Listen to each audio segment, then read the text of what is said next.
Hi, everyone. Welcome to another episode of Soul Creativity. So glad you can join us today. And I'm super excited, as always, for my guest, Diana Casabar. And Diana is very creative and an amazing art maker. And so we're going to talk about a lot of subjects today: art and transformation and creativity and the change of seasons, and the comment section is up. So if you're joining us live and you'd like to make a comment, we'll get to those. Or if you have a question. And if not, if you're joining us later, as always, go ahead and leave a comment and I will make sure that Diana sees that. So thank you so much for joining me today, Diana. I'm super excited, as I said, to be talking about all these very artistic and creative and transformative subjects. Well, thank you so much for having me. I really appreciate your time.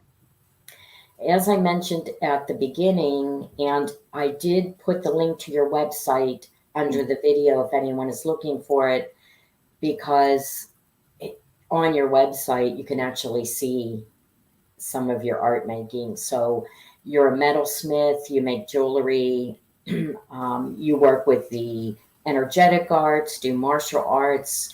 So there seems to be this really big or varied art theme in your world. So we get to talk about that, and that's very exciting. I was going to start with the metalsmith in the jewelry making, because that seems very intriguing to me, and it's really something that I don't know anything about. So I'm wondering if you can tell us a little bit about the work you do and what drew you to that.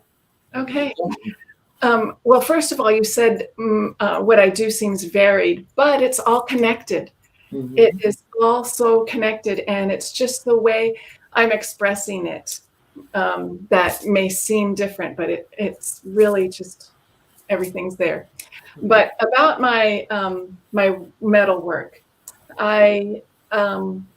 I've always loved making things, and when I was pregnant with our first child, I couldn't make anything more. I'd done all the linens, all the painting of the walls, and all the little knickknacks and stuff. And I remembered that my dad, when I was younger, started making jewelry. So I asked him if he would teach me.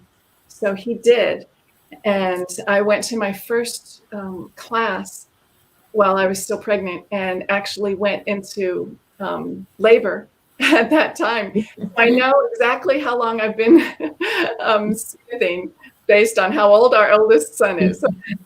27. So that's how long I've been making. And I see things and I say, oh, wow, I really like that. But, oh, boy, would I embellish it more and do this and do that. And so then my hands just gather the supplies together and start doing it. So that's really how it all came together, how it all came to be. Is it difficult, the metal, working with the metal? That seems like it could be kind of tough to do. Well, you need dexterity, you need eye-hand coordination, you need left brain, right brain connectivity, but really you just need perseverance. It's just a matter of knowing how to use the tools and let them work for you, instead of trying to force that file along the jagged edge of the metal. Let the tool work for you. Just let it be. Go with it. If you're using that tool, then do that. If you're using a different tool like hammer and little tools, let the tools work for you. So it's a really big lesson on patience and perseverance. And really, that's how you gather all your skills anyway. So right. Yeah. That when you first go on your website, I love the piece you have, displayed there. Blue is one of my favorite colors, so that really drew my eye in right away. But when you're making jewelry, obviously you have pieces on your site that someone can purchase. But do you make pieces like from what you're thinking and what you're envisioning and the type of gems or embellishments, whatever you're using, or do you sometimes do custom pieces like someone has a Oh, particular idea? sure, sure. Well, everything that's up on my website is from my own inner eye. But I do custom work, and I do a lot of what I do is community based. We've been here for 22 years, and so people know me and know if they need a graduation present or they are converting grandma's ring to something that's more modern. They know that I'm here for them, and they'll come to me and ask for me to help them out. So I do both. I do custom work, and then I make my own things. Yeah. Yeah, that's really cool. So you also do martial arts, and you do qigong and tai chi, which I think of as energetic arts. Right. And so I'm wondering about the creativity, the flow of creativity from your metalsmithing and jewelry making into these other arts that are more, involve movement actually of the body, Mhm. and how that all flows together for you and how you see that connection of creativity between it all. Okay, well, it's all about breath and awareness. I started my martial arts practice um, about 21 years ago, and I was in Taekwondo with our oldest son, and then with our second son, and then my husband joined too. So all four of us were practicing. And at that time, because we were in Taekwondo, it was so fast, and it was a new thing. And as an older mom, I'm trying to figure out how to move my body again and keep up with the kids and blah, blah, blah. And so I didn't have time to realize the thoughts that were going through my head other than survival. But once I transitioned from Taekwondo into the slower martial arts of Tai Chi and Qigong, that's when the stillness started to come into my body, and the energy kind of coalesced and settled where it needed to be. And I could really start to flow better, move my body so much easier, and really be in tune with my alignment, because alignment is critical to moving, but also critical to not injuring yourself.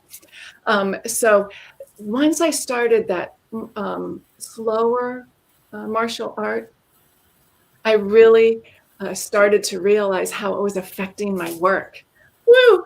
It was so amazing. I just kind of like exploded with all these new lines, and I couldn't get the ideas down on my page fast enough, in my sketchbook fast enough.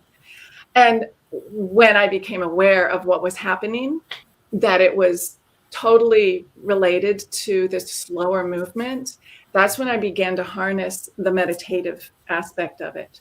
Oh, I'm sorry. I just got a pop-up screen. That's crazy. Um, oh my goodness. I'm sorry. The good news is it doesn't show, it's not showing. Okay, good. So. So I started to harness the slow actions, activities of Tai Chi and Qigong with my creativity, with my metalsmithing and art jewelry. And it really started to come together. And then that's when I developed that meditation and making workshop, because I could see how making your breath flow through your body, my body, was really opening up the channels that connect my brain to my heart, which is where we all lead from, to my creative center. And from there, it was just great. And I love to share. So that's what I was hoping to do with that. Oh yeah, that's really cool. I love that idea for that workshop, and have done something a little similar myself in pre-pandemic. because it was a live, an in-person Uh-huh. workshop, as I think yours is as well, Yes. if Yes. I understand correctly.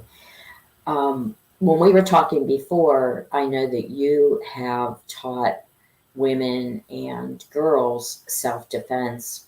Yes. And when we were talking about the creativity and transformation Mhm. and even self-care in learning that practice, and the kind of greater part of that, or included in that, is the word self-defense. And you were mentioning that by learning that, um, we can, in practicing it, can change the future for our daughters, and then also heal the past Yes. for ourselves. And that's so intriguing. I'm wondering if you can talk a little bit about that. Of course, absolutely. I really, it's empowering, and that to teach somebody that they have all the skills necessary to protect themselves, to defend themselves, to be more assertive. Uh, it's so empowering, and that carries on into other aspects of their lives. So, all of the weapons that we use in my self-defense class that I show you how to use, they're all on our body. They're different body parts. We don't need a gun. We don't need a knife. We don't need mace. We don't need brass knuckles or any of those other special keychain holders. You can do it all with your body. But the one main important part that we have is our awareness. And awareness is everything. It's everything from creativity and creating and taking care of our body to being safe out on the streets or in the parking lot or in a store. So awareness is 90% of being safe. And then the other thing that really every woman should know is the second easiest and best way to take care of yourself is using your voice. And so many times we don't use our voice for even the little things like, no, I don't like that color stone. I want to make something with something else, a different tone blue, not that tone blue. So, using our voice really matters in all aspects of our life. And so when a woman and a young girl are taught that they have everything they need right now, it's so empowering. And especially for the younger girls, this really helps them in school. It helps them in their learning, in their classwork, but it also helps them in socializing. Now, for us women who are older, and unfortunately, probably many of us, more than half of us, have experienced a sexual assault of some sort, going through this class really shows that I didn't know this, but that's okay. It wasn't my fault. And so that's okay. But now I know it, and you can't fool me again. So we really heal ourselves so many times after my class. It's a 3-hour class. And so many times after my class, we have just sat around and talked for an hour and really unloading ourselves of the scenario of whatever happened. And that having that community where we all can get together and say, it's okay. It wasn't your fault. You survived. You are here right now, and look at how far you've come. So it's very cathartic. It's such a great feeling. Joining women together, it's a wonderful experience. Several things you said make me think about you originally saying how we have everything we need. Yeah. You don't need these outside, um, you know, other outside things to protect you. Mm-hmm. And you're talking about, us having what we need inside of us. And you mentioned the voice and, meditation and awareness and our creativity. And speaking about all that just, is reminding me, and especially if we can teach this to younger, um, to girls and to boys, Yes. that this is inside of us, like we're already equipped to Right. handle an array of different things that come up in life. And so it really is self-care, and it is empowering. Hmm. And I think that's really important to know that we have these resources in Yes. us, but a lot of times we're never shown or never taught those, especially, maybe in the past it might be more common language now to think about those things. Right. But just having that awareness, I Hmm. think, is really important. And so I was thinking also as you were talking, because we're talking about some different forms of art here, but how just in the things you were talking about, we can already see healing possibilities. Yes. So I think that that's, creativity and art are Hmm. so often overlooked in when it Right. comes to that Right. form of Absolutely. healing. Yes, absolutely. It is all connected. And, um, there have been studies, one specifically from the University of Washington State. And what they did was they took two groups of women and they gave one group a gun and taught them how to use it. And they gave another group self-defense lessons and taught them how to use their body. And after a period of, I think, 6 months or so of letting the women go out into their daily lives and just live with these new skills that they had, they brought them back and asked them, how confident do you feel? How safe do you feel? And the women who had the self-defense skills, hands down, felt better, felt more confident than the women with the guns. I can believe that. I can believe that. Yeah. It's like we were just saying, it's much more empowering Yes. to So have that internal. inside, yeah, inside of you. It's very internal, and because it applies to every aspect of our lives. For instance, daily life, your friends, something's going on, and that affects you, and how do you interact with them? Um, Being more confident and having more awareness to see that they're going through something, and using your voice to be able to express yourself. This it helps in every aspect of your life. And so often we're not taught that we can handle various scenarios. And we forget, oh, I'm so stressed now. How am I going to get through this? But we can. We just have to trust ourselves that we can do it. And I'm not talking out the right side of my mouth here. I mean, this year has been so very trying for us and as a family. And then, the 2 years before that were COVID. And it's been a very, very trying year. And yet here we are, and we're smiling and we're interacting and we're still loving family. And we forget sometimes that this is new and we've never done this before, but we can make it through. Then we get on the other side of the day and we like, oh, yay, we did it. So I think everybody needs a sign on their wall that says, you can do it. You made it to this point. You can get through and make it to the next point. That would be a good sign. And there are days that, or, periods you'd have to look at it every day. And some days you might have to look at it throughout the day just to get through. Just put it right there in front of you. In talking about creativity, and I know something important to you and that you work with is the change of seasons No. and, meditation, creativity, Mhm. the change of seasons, I would say awareness, Mhm. falls into that. And I am really super sensitive to seasonal changes. I always start to feel it in my body Mhm. and emotionally long before, there are even sign like physical signs.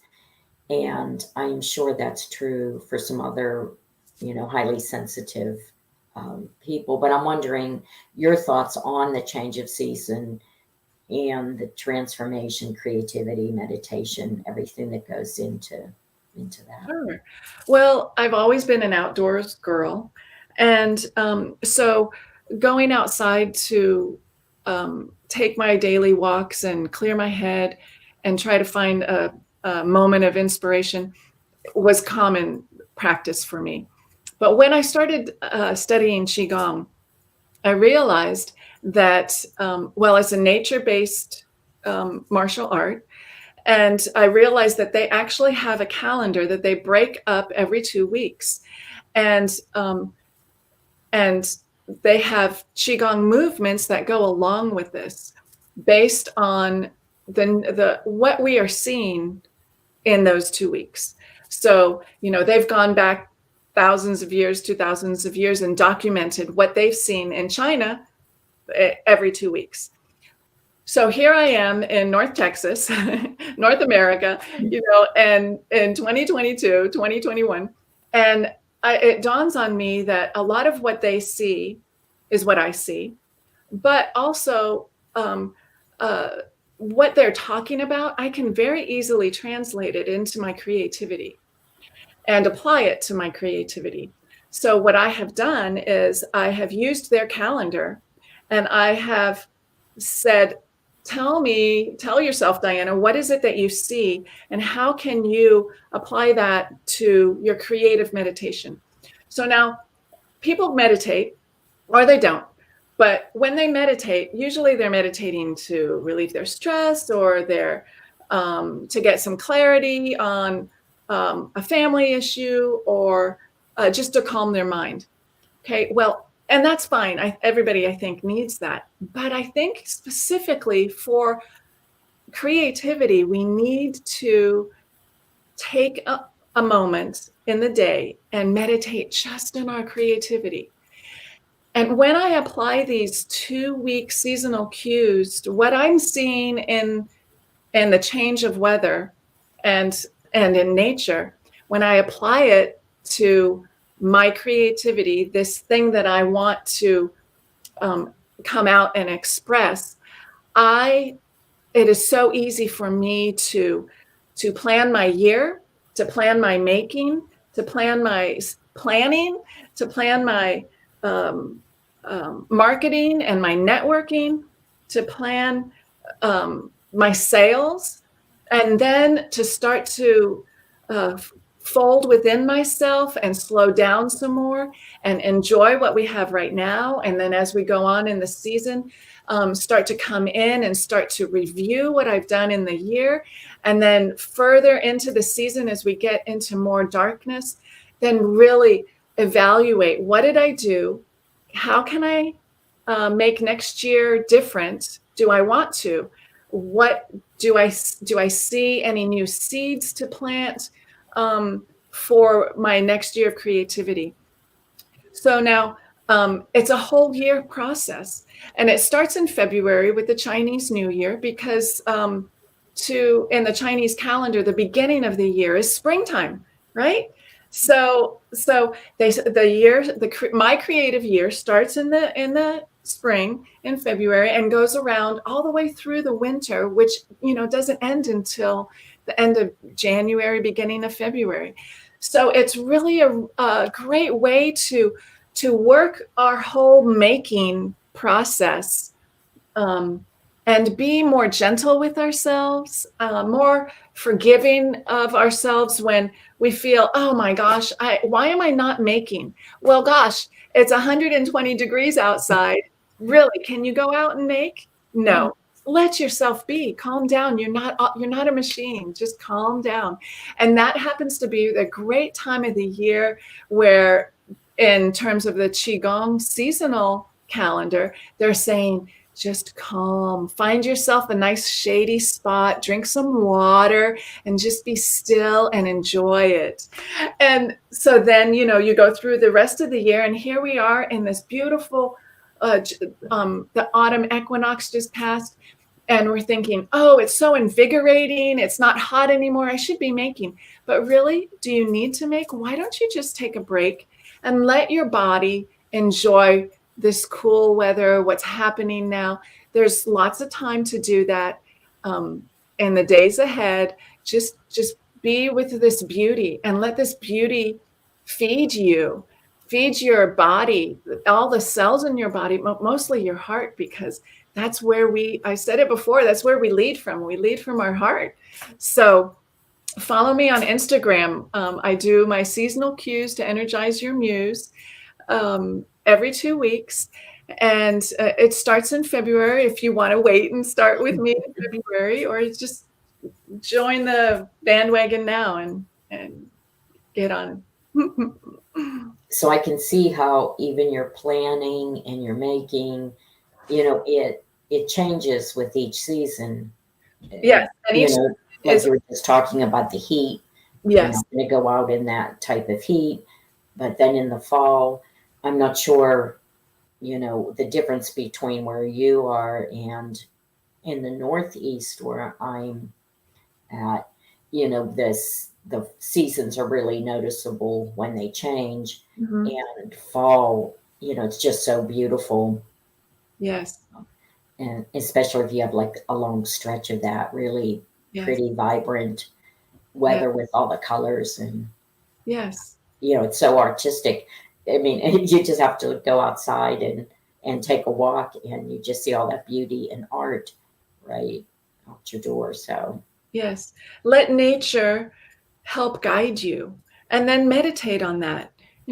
Go out and observe. What do you see? Be aware of what it is that you see. All this beauty. We're talking about beauty, and that's actually the theme for these 2 weeks. Is the autumn equinox is beauty, and let that absorb into every cell of your body, and then go sit quiet and meditate on your work, and just let those thoughts come through. And then when you're done meditating, journal it out. And over time, you'll start to see whatever message it is that you need to see to help you with your creativity. that's really a good idea. I really like that, working with the seasons and the change of seasons. Before, when we were talking, and it goes back a little bit, into what we were talking about, self-defense Mhm. and for women, but we were talking about the importance of women coming together in community, Yes.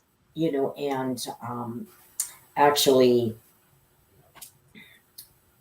electrifying our creativity, I think was how you worded it when we were talking. And I really like that idea.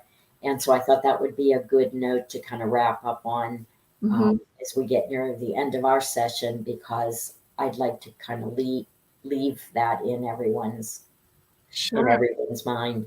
Sure. Well, I don't know exactly when it happened, but we stopped being sisters and friends.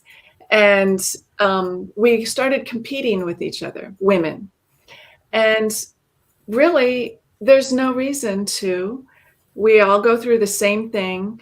And when we share, when we make community amongst each other, amongst ourselves, um, everything, we all become better. And I learn from you, you learn from me. What you learn from somebody else, when you translate it to me, becomes something totally new. And so when we all get together and we commune like that, it's just an electrifying um, storm of creativity and love. And I don't want to, um, you know, I don't want to be competitive with women anymore. I don't want to fight with women anymore, or argue, or say that, or ignore them. I love sharing, and I think that the more we share, the better our neighborhoods will be, the better our extended families will be. It's just, it will just really help foster love and and therefore creativity. And unity. Pardon? And unity. Yes, right. Absolutely. Yeah. Well, I think those are really, beautiful thoughts to end with and for us to keep in mind, because you're right. It seems like somewhere along the line, we got derailed from doing that. So I think that's a really important thing for all of us to aim Yes. for. I do want to give you a chance, Diane. I know I had mentioned when we opened that your website, it's listed under the video, but if you want to tell anyone, the best way to connect with you, or your Instagram. Okay. Uh, Well, I am on Instagram at Diana-Casabar. And I'm on Facebook, Diana Casabar. It's my maiden name is in the middle, Diana Tanya Casabar. And my website is dianacasabar.com. Go and check it out today, because tomorrow I'm mailing almost my whole River Bubble series to a gallery. And so I'll be taking those off my website. But yes, and that gallery is in Rockport, and it's called Moon Over Water Gallery. So if you're in the area, stop by and see my work and everybody else's. It's a wonderful art community down there. And then let's see, where else can you get a hold of me? Well, on my website, for commissions or anything, any of the teachings that I do, like the meditation and making or the Qigong, my personal email address is on there. And it's my name, like everything else, diana.casabar@me.com. So you can find me. all right, that's great. And I want to thank you so much for being here today.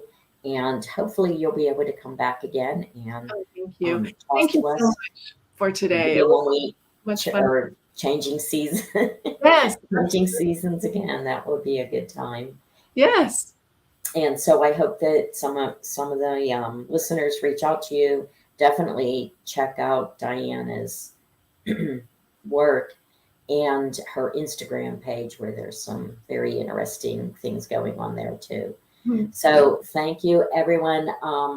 Next week, right now, I'm not sure if we're going to have a show or not. Depends on the lineup, if I have somebody scheduled. But right now, I know that Stacy Couch is going to be on Thursday, October 20th, and we're going to be talking about fairy tales and how we can use fairy tales to access our soul wisdom. So that should be really exciting. So thank you, Diana, and thanks everyone who is listening now or tuning in later. And please feel free to leave a comment at any time. Thank you. Thank Bye. you so much. Bye-bye. Bye.